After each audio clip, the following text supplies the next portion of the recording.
Well, hello again, fight fans, and welcome to another edition of the Speed Bag. Today, a little segment I like to call, What is Going On Here?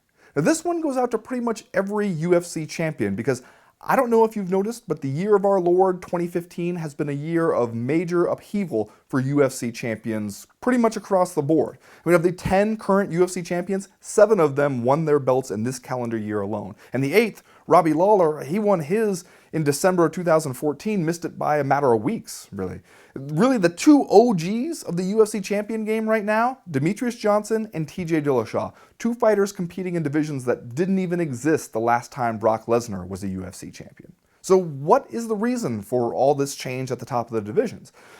The conspiracy theorist in me wants to say it's USADA, and I'm sure that's what a lot of people will say. I mean, the UFC's more stringent out-of-competition drug testing program went into effect this year, kind of midway through the year, although we heard about it months in advance, and maybe that scared people. Maybe it made some of the existing champions change their training regimens, and that led to them falling off. Although, I think when you actually look at all the individual circumstances that led to a title changing hands, that explanation doesn't really hold up. Heavyweight, you saw Fabricio Verdum claim a title over Cain Velasquez that, let's admit, was not exactly sea-level Cain when he went to Mexico City to fight. At light heavyweight, John Jones was stripped for pretty much going full John Jones during training camp before his fight with Anthony Johnson. At middleweight, Chris Weidman just ran into a really good fighter in Luke Rockhold.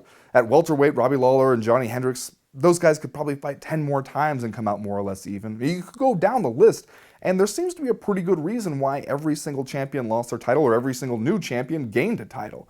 It doesn't seem like you can blame drug testing for all of that stuff.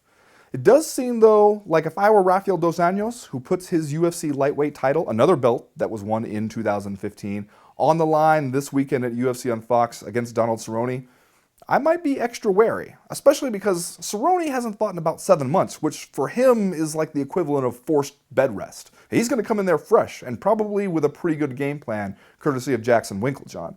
If RDA isn't careful, he could be the next champion waking up on the mat saying whatever the Portuguese equivalent is of, what is going on here?